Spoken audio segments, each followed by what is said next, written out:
It was just this Christmas that went by, and things were getting busy. I had to start buying presents for the family. I had finished shopping, but I still needed to grab a present for my little cousin. She's not very hard to shop for since she is 4. She likes things like Peppa Pig and My Little Pony. She really liked, and I say liked for a reason, Max and Ruby, so when I decided to go look for a present, I figured something like a Max and Ruby DVD would have been perfect, since she liked to watch it on a daily basis. However, Christmas meant that most of the online DVDs were sold out on most places. I went to look on eBay as well, but I figured I could not trust what condition the DVDs would have been in, so I was stuck in a rut for a while until that package arrived. I was at home still scrolling for a stupid DVD until I heard the sound of something being pushed into my letterbox. I caught a hold of it before my dog did and looked at the package.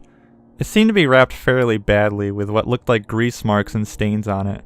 Naturally, like anyone would, I decided to open the package. Inside was something that I could not explain.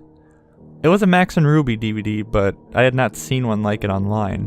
It was like some little kid had drawn on the front cover with a marker. The title was just Max and Ruby, with what looked like a poorly drawn illustration of Max and Ruby on the front. There were no names or anything, but on the back it had a list of 4 episodes, all with blunt titles.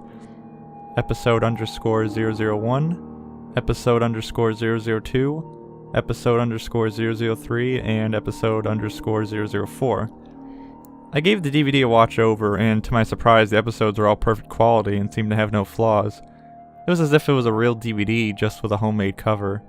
The only thing I thought was odd was the episode selection screen. The episodes had names, but they were all called Max and Ruby 1, with the numbers being changed as it went down the list. The actual selection screen was just a plain white screen with black text with the episode list and nothing else. After giving it much thought, I decided to change the cover to something a little nicer by printing out a DVD cover that I found on Google, and tracked down the names of the episodes so they were labeled right. I left the episode list screen alone because I figured it was self-explanatory. Christmas went by and things were fine. I gave my little cousin her DVD and she was happy with all it through Christmas, but that was only because she had not watched it yet. On Boxing Day, the family had gone out for a meal and left me to babysit my cousin. I was not too bothered about it being left at home. I figured now was a good time to put on the DVD for her. I had put the DVD in and let it play while I was in the kitchen eating my dinner. From what I could hear, she had watched episodes 1 to 3 so far. I was just about to finish off my noodles when I heard my cousin screaming from the other room. Dropping everything, I had ran to the living room and saw my cousin curled up on the floor screaming. I had looked up at the TV and I felt my heart in my throat. What I caught a glimpse of was one of the most horrifying things I had ever seen. It was what appeared to be a frame of Max and Ruby standing next to each other, in complete darkness. But what made it so horrible was their lack of faces. They had lost their noses and mouths, and their eyes were replaced with big black holes. The colors were a disgusting blood red, and there was a faint static in the background.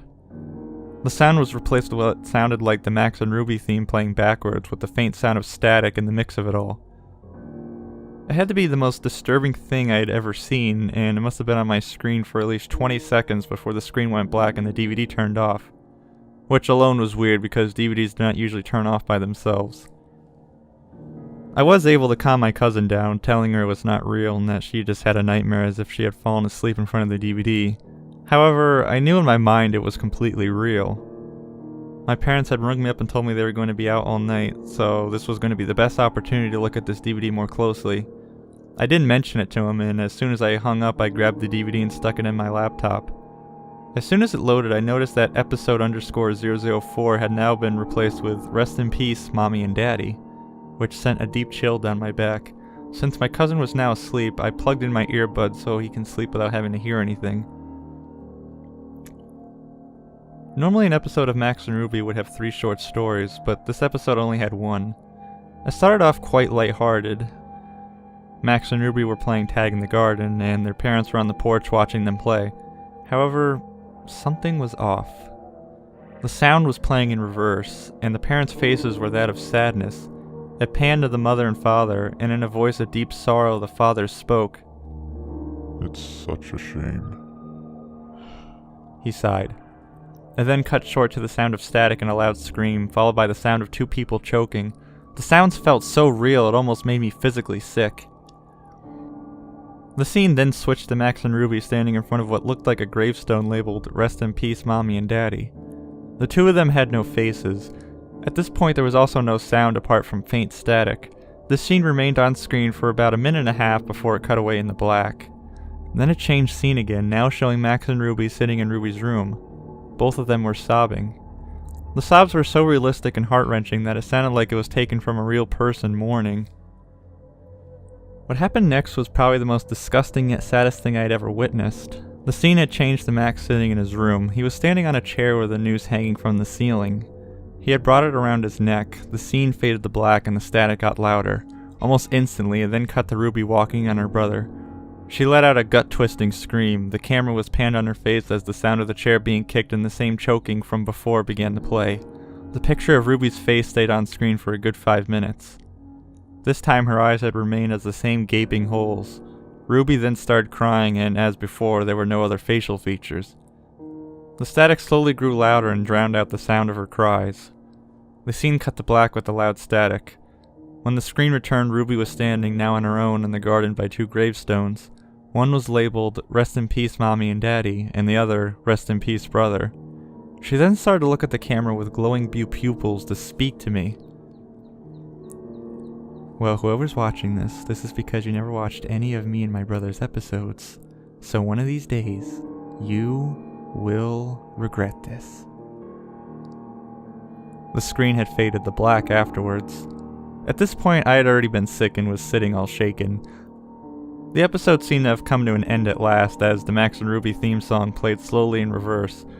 I was about to eject the DVD when the same image came up like it did on the TV. This time, however, there was text above the 2 rabbits that said, "Death is our only release." I stayed on this for a few seconds before the DVD finally popped out of my laptop. I sat there trying to contemplate what had happened. In my shock and fear, I made the stupid decision to break the DVD as much as I could before leaving the house. Shoved the pieces down the drain. Thankfully, I've kept a few screenshots and saved them to my laptop. The next couple of days went past without anything unusual happening. I had a few nightmares about the DVD, but luckily that was all. My cousin had got back home along with the rest of the family. It was a late night and my parents had gone out for dinner, leaving me to watch TV. I heard what sounded like someone posting something through the door. At this point, the DVD had left my mind since I had not told anyone about it. However, it all came flooding back when I looked down at the letter in front of me. It was just messily folded up and it read, "Death is our only release."